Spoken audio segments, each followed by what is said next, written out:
A little taste of me making a bounce. We need to have a serious conversation about the Roman Empire. History tells us a very specific story about power.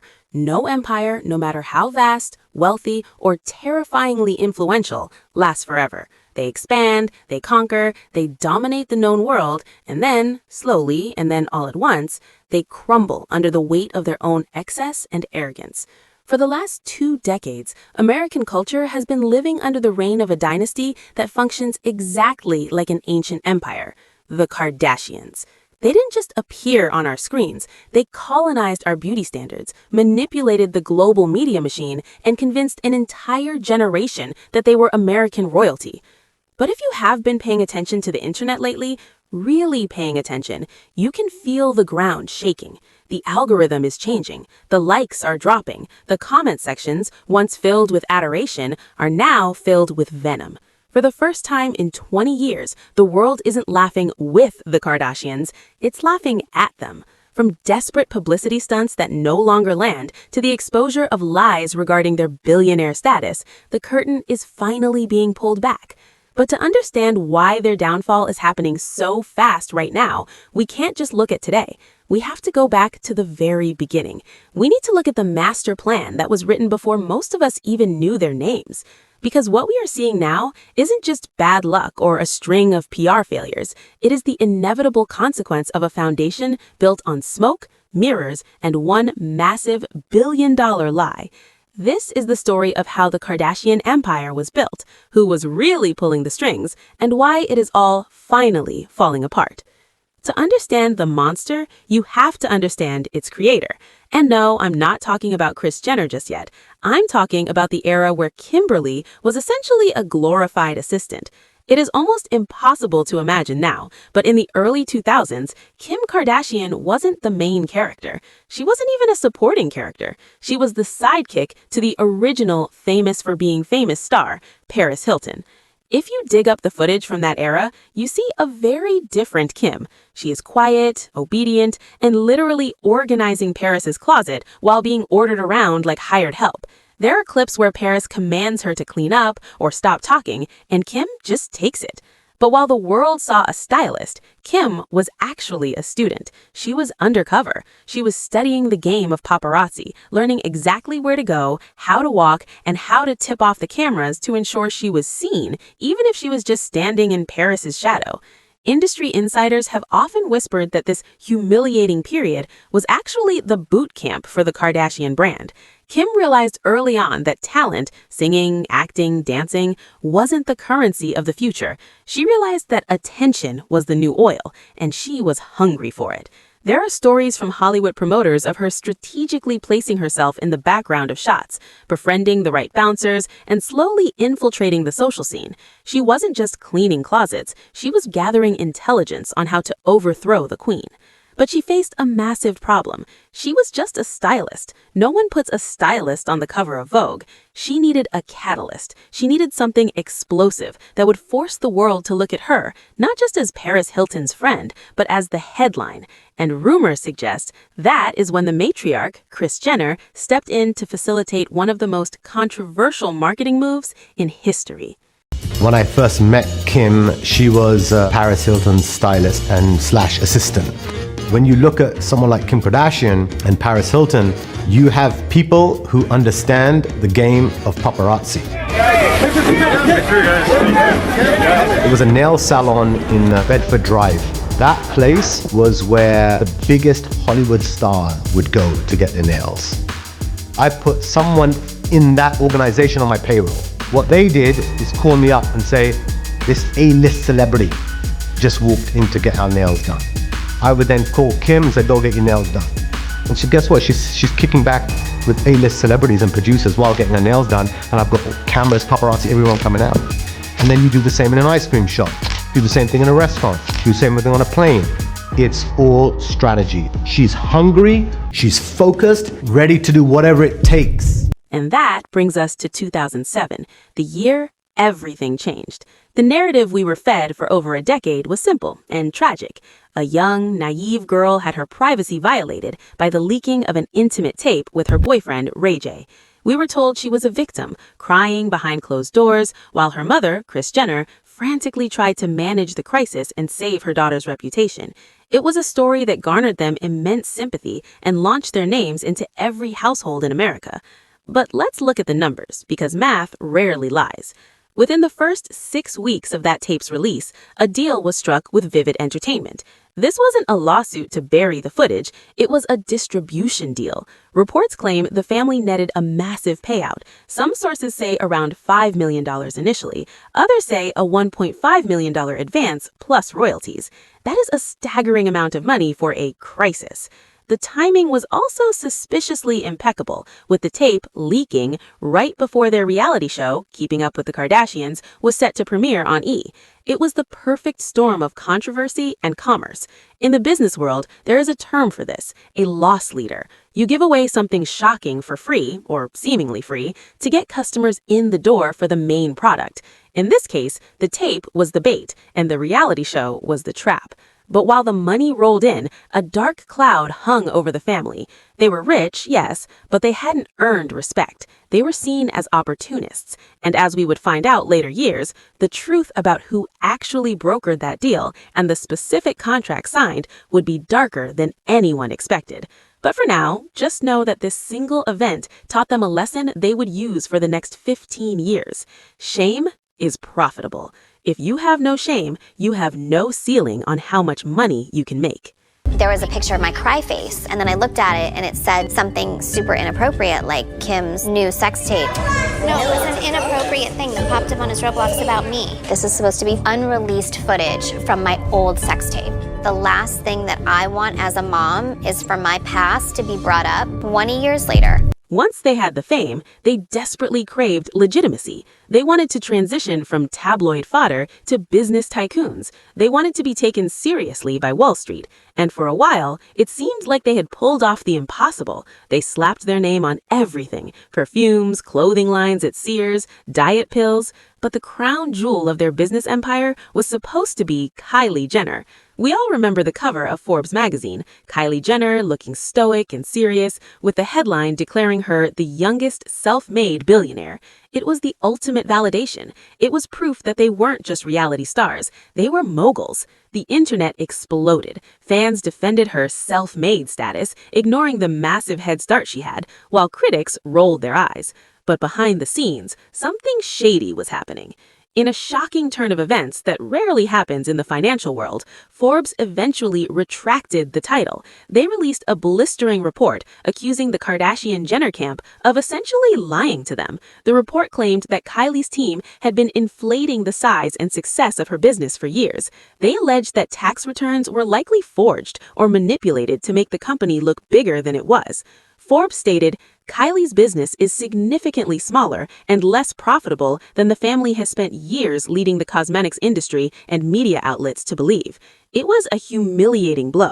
It revealed a desperate, almost pathetic need to control perception at all costs. They didn't just want to be rich, they wanted to look richer than everyone else. And the products themselves? This is where the cracks really started to show. Kylie Cosmetics, once the hottest brand on earth, started facing massive backlash for quality control. Customers were posting videos of lip kits arriving dry, brushes falling apart, and packaging that felt cheap. Fans began to realize they were paying luxury prices for drugstore quality simply for the privilege of holding a package with the name Jenner on it. The billionaire status was a marketing gimmick, and once the lie was exposed, the trust began to erode. But if you think lying about their net worth was bad, wait till you hear about how they treated their own fans' bank accounts. Before Skims and Good American gave them a veneer of respectability, the Kardashians were running what many critics called a scam economy. When you are desperate to monetize fame, you don't care where the check comes from. And back in 2010, they launched one of the most predatory financial products ever endorsed by celebrities, the Kardashian Kard. They marketed this prepaid debit card directly to teenagers, young girls who looked up to them and wanted to emulate their lifestyle. But when financial experts looked at the fine print, they were horrified. The fees were astronomical. It cost nearly $100 just to buy the card. Then there were monthly fees, fees to load money, fees to talk to customer service, and even fees to cancel the card. It was so bad that the Attorney General of Connecticut investigated it, calling the fees predatory. One expert called it the worst credit card in history. The backlash was so severe that they had to pull the card from the market almost immediately. But it revealed something crucial about their mindset. They saw their fan base not as a community to be nurtured, but as a cash register to be smashed open. And it didn't stop there. Think about the years of flat tummy tea and waist trainers. Kim, Khloe, and Kourtney were paid millions to pose with these teas, implying that their surgically enhanced bodies were the result of drinking a laxative tea.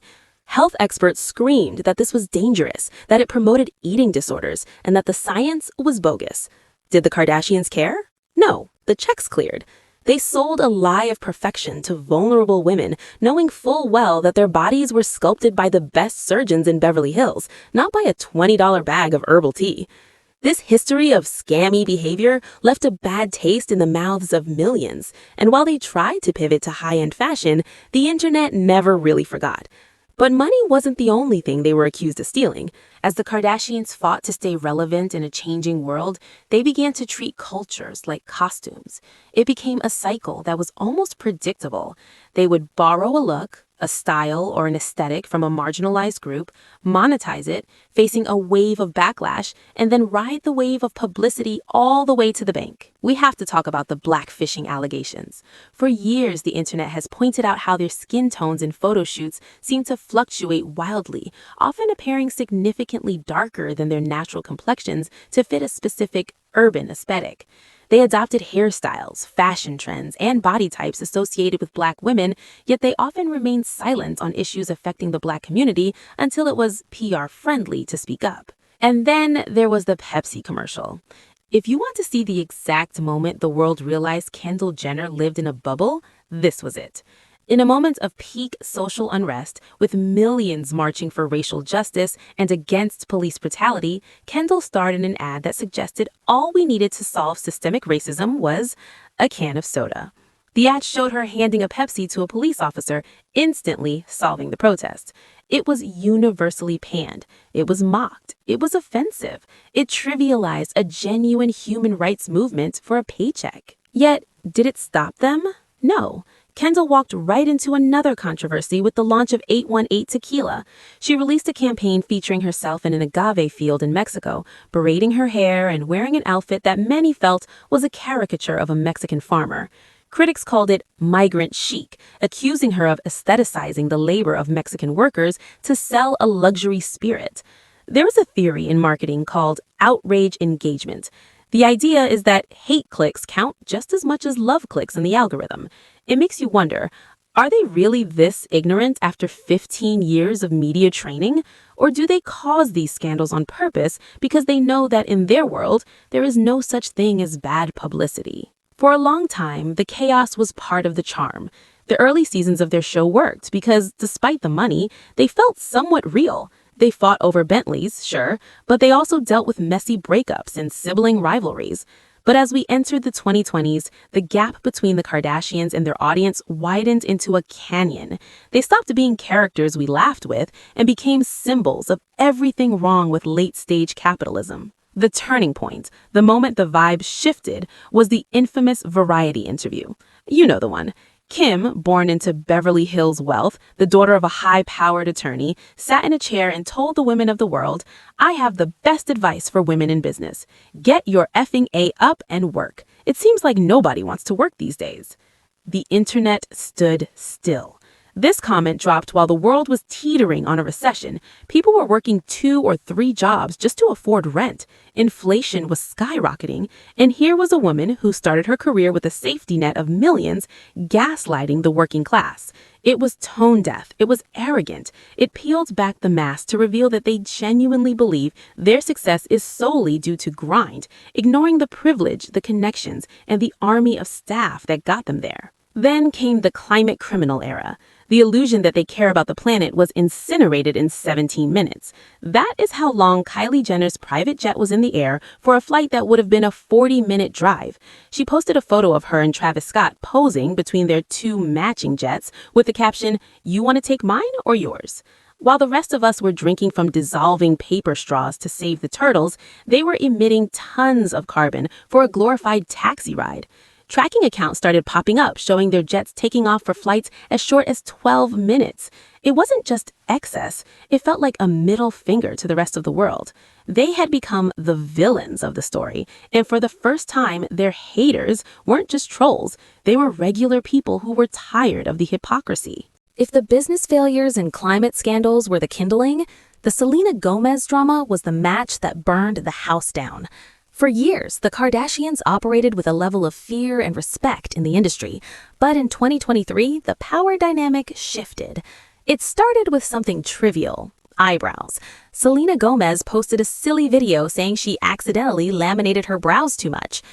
I accidentally laminated my brows too much. Shortly after, Kylie Jenner posted a screenshot of a FaceTime with Hailey Bieber, zooming in on their eyebrows with a caption that many interpreted as shade. To an outsider, this sounds like high school nonsense, but on TikTok, it symbolized something much deeper. It triggered the mean girl reflex in millions of women. It reinforced the narrative that the Kardashians and their inner circle were the exclusive, judgmental clique, and Selena represented the vulnerable, authentic outsider. The reaction was nuclear.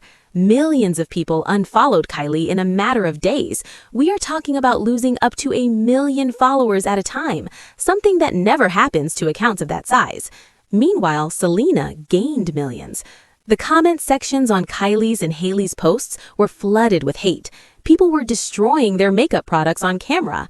It proved a terrifying truth for the Kardashian family. They don't own the internet anymore. The public can cancel their influence simply by hitting the unfollow button. It was the first time we saw their social media metrics take a tangible, massive hit. They realized that their numbers were inflated by bots and inactive accounts, and when the real people turned against them, the engagement floor fell out. This. I actually told do this Chloe every night. that I found her sex mask under my bed that she's been looking for, and then she wrote me back, "Oh my God, I found your jar of mayonnaise that you use on your vagina." And then I said, and then we were talking back and forth, and people are like, "What does mayonnaise on your vagina do?" And we said it makes it shine like the top of the Chrysler building. But the final nail in the coffin, the moment that shattered the origin story forever, came from the unlikeliest of sources: Ray J. For over a decade, Ray J was the punchline. He was the villain. He was the guy who supposedly leaked the tape without Kim's consent, violating her privacy and forcing her family to scramble. That was the story Kris Jenner sold to the world. It was the foundation of their fame, a family overcoming a violation. But in 2022, the Kardashians got greedy. They needed a storyline for their new Hulu show, so they tried to revive the tape narrative. They claimed there was unreleased footage and that Ray J was threatening to leak it. They poked the bear one too many times. Ray J snapped. He went on Instagram Live and he didn't just speak, he showed the receipts. He pulled up physical contracts, documents signed by him, Kim, and Kris Jenner. He showed text messages. He revealed that he wasn't the villain. He was a co-conspirator who had been thrown under the bus for 15 years. He claimed the entire release was a partnership. He alleged that Kris Jenner orchestrated the deal with Vivid Entertainment. He dropped the bombshell that Kim had allegedly watched the footage and selected the most flattering clips to be released. He said, "I have never leaked anything. I have never done anything to hurt them. We were partners." Make sure you let the people think I'm some kind of sleazeball and some kind of loser. But you trying to make me feel okay and trying to make me not go at Kanye and do this and that. Dog, that's janky as f***. Y'all think y'all can just f*** everybody over and it's okay. And then there go Kris Jenner, just dumb as can be. Let's pull this right here. Goes and say she wasn't like the front runner for the sex tape. Whoever told you to do that, Kris, they like, you gotta fire them. Because not only did they f*** you, but now I got 1 year statute of limitations for just that. So all I gotta do is find the facts of what you and Kim did. We going through receipts tonight, Kim. Listen, your mom told us to go do what we did in Santa Barbara. We like the tape. We need you to go do it one more time in Santa Barbara.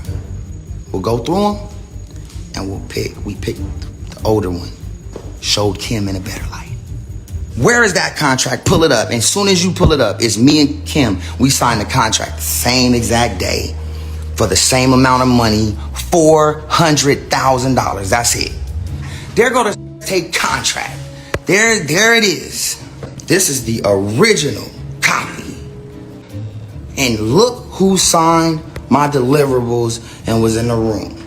I feel like God is like putting everything in perspective because it gave me one more year statute of limitation to like sue for all of the bad shit they did to me. And now I can sue it for exactly like what you doing, lying. The silence from the Kardashian camp was deafening. They denied it, of course, but the damage was done. The victim narrative that Kim had used to gain sympathy for a decade and a half evaporated. It exposed a level of manipulation that is almost sociopathic. To ruin a man's reputation for decades, to let the world think he's a predator just to maintain your own storyline, that is a level of cold calculation that shocked even their biggest critics. It proved that everything, absolutely everything, was scripted from day one. Ray, it's Kim. I just want you to know that I think you are so disgusting and desperate. Who leaves their email address on their machine? You clearly want people to call you, but yet you won't call me back. And actually, you know what? Don't call me back. So disgusting and desperate. Who leaves their email address on their machine? You clearly want people to call you, but yet you won't call me back. Don't ever call me back. I never want to talk to you ever again. I think you're honestly a sick human being, and I think you are just so desperate that you'll do anything for attention. Have fun with old tag Whitney Houston. Like, she's so sick. And like, in a desperate bid to reclaim the spotlight after the Ray J exposure, Kim pulled one last stunt. If she couldn't be the victim, she would be the icon. She set her sights on the Met Gala, and specifically on Marilyn Monroe. She decided to wear the actual Happy Birthday Mr. President dress, not a replica, but the historic artifact itself. Conservationists begged her not to wear it. The dress was 60 years old, made of a fragile fabric called soufflé, and was a piece of American history. It was designed for Marilyn and Marilyn only. Kim wore it anyway. She lost a dangerous amount of weight in a short time to fit into it, promoting unhealthy diet standards in the process. And the result? She ruined it. Photos surfaced later showing missing crystals, stretched fabric, and permanent damage to the seams. It was the perfect metaphor for the Kardashian legacy in their later years. They will squeeze themselves into places they don't belong, damage the history and culture around them, and smile for the cameras while doing it. Bob Mackie, the legendary designer who sketched the original dress, condemned it. He said it was done for Marilyn. It was designed for her. Nobody else should be seen in that dress. Bob tells Entertainment Weekly, quote, "It was done for Marilyn. It was designed for her. Nobody else should be seen in that dress." This isn't the first time Bob has criticized the Kardashians and their style choices. In November, he told Page Six, quote, "The Kardashians are very attractive, and some are downright beautiful, but they're just famous for being famous." It felt like a violation. It angered the fashion world. It angered historians, and it angered the public. It was the moment many realized that no amount of money can buy class, and no amount of fame gives you the right to destroy history for a 5-minute photo op. So where does that leave us today? We're looking at a landscape that looks very different than it did 5 years ago. The ratings for their Hulu show are reportedly struggling, with many saying it's boring and overproduced. Their makeup brands, once sold out in minutes, are now being found in discount bins at TJ Maxx. Their social media engagement is at an all-time low compared to their follower counts, a clear sign of zombie followers. They are trying to pivot. Kim is acting in American Horror Story, trying to gain respect as a serious actress. The kids are starting their own TikToks, readying the next generation for the content mill. But the magic is gone. The mystery is dead. We have seen behind the curtain. We have seen the contracts. We know about the lost leaders and the fake billionaire statuses. The Kardashians aren't going to disappear overnight. They have too much money and too much infrastructure for that. They will likely cling to fame for years to come. But the era of their dominance, the era where they dictated what was cool, what was beautiful, and what we should buy, that is over. The Roman Empire didn't fall in a day. It took years of bad decisions, corruption, and a populace that simply stopped believing in the power of the emperor. The Kardashian Empire is following the exact same trajectory. And as they scramble to find the next scandal, the next tape, or the next dress to keep us watching, they are realizing the one thing that terrifies a narcissist more than anything else: we just don't care anymore. Bar exam is 3 months away. Do you feel nervous about the bar? Yeah, I'm not ready yet. I am feeling a little bit overwhelmed. What? Someone from prison was like, this person put a hit out on your life. That's better than the dog ate my home. Again, there was new names in some of the emails that I think investigators need to look at. In particular, I jumped on the name of a modeling agent who, in a similar fashion to Jean-Luc Brunel, who brought underage girls from overseas to Jeffrey Epstein for abuse. There was another man. What was interesting about this other individual is that he also apparently provided young models for Donald Trump's modeling agency.